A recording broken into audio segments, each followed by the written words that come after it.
Allah subhanahu ve taala şu ayeti indirdi. İnna Allah la yaghfiru en yushraka bihi ve yaghfiru ma duna zalika limen yasha. Bişek Allah Taala mağfiret etmiyor, geçmiyor. En yushraka bihi inki şerik eterilse şu Allah'a ve yaghfiru ma duna zalika limen yasha. Geçiyor Allah Taala şu şirkten başka günahları limen yasha. Ol adam ciniki halliyor. Allah subhanahu ve taala şirkten başka günahları hallandığını geçiyor ekan.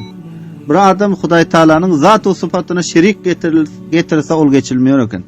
Şirkten kette günah yok ekan. Huday Taala'nın zat-ı sıfatına şerik getirsen, ana ol şöyle bir günah ekan, Allah Taala onu geçmiyor ekan. Yani Allah Taala'dan dilenir yanaqdadı bendeden dilesen. Anşolum şirk oluyor. Qaytı uraqunda da aytıyor. Bir adamın motor diyor, endiğen yerde batıptır dedi. Şu pillasında diyor, falan veliya sen bir keramatından men dadıma yettip diyor, şu pilla kere çağırıptır diyor. Vakit bariyon motor diyor, müsüm takka duruptır diyor. Nibellen şu keramatlı velinin özünü cennet tertibilmiyor, Allah Taala şunu apu kerem edip sonra cennet vermese.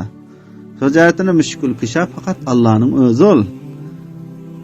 O kabrında yatan veli biçare, fakir, şehit, kaysı bir adama ne dip onun dadına yesin. İnsanın dadına yetiyor fakat Allah'ın özü ol.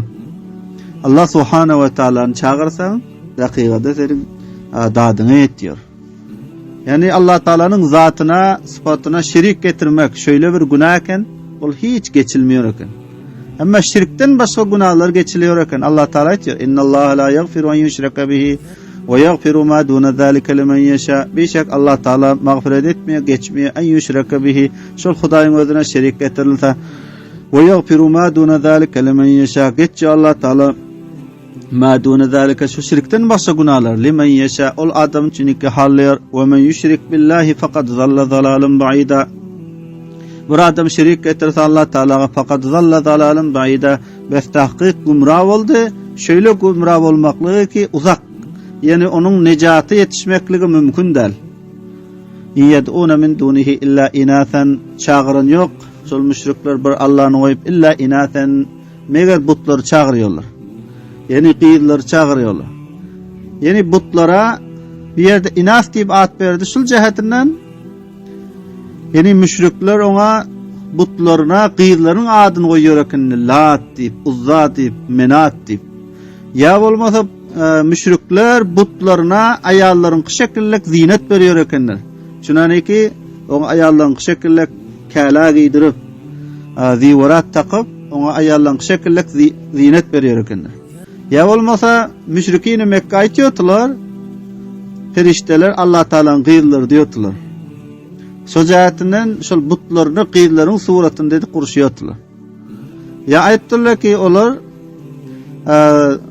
mana bu Allah Taala'nın qiyillerini meňzeş bolýar bu diýip akidet diyorlar da şoňa ibadet etdiyorlar. Hemçinin Allah Taala başga bir ayet-i kerimede aytıyor: "Ve cealul melaiketellezine hum ibadur rahman inatha."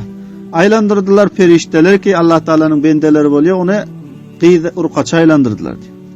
Yani melaike benatullah diyor. Melaike Allah'ın qiyzlary diyor. Ya bolmasa inaten şol butlar var, cemaat bolýardy, doňup duran zatlar, daşdan şöyle zatlardan özleri butlar qurşap onu ibadet etýärler da. Onun özü asıl muannas bolýar. Näçe ise cemaat muannas istimai bolýardy. Şu ilmi nahwu, ilmi sarfda onu okuýatan muannas istimai. Şu zaten butlar var, butlar. Butların özü näme bolýar diýenler? Muannas istimai bolýar.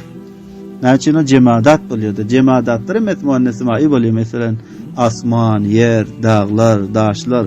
Şu zaten müşriklere bolsa butlarny özleri daşlardan qurşap onu ibadet etýärler. Şu zaten onu özü muannas istimai bolýar. Şu zaten bir ýerde Allah Taala aýtdy: "Yed'una min dunihi illa inasan." Çağıran ýok olur müşrikler bir Allah'ını goýup illa inasan meger muannas zatlar yani butları çağırıyorlar.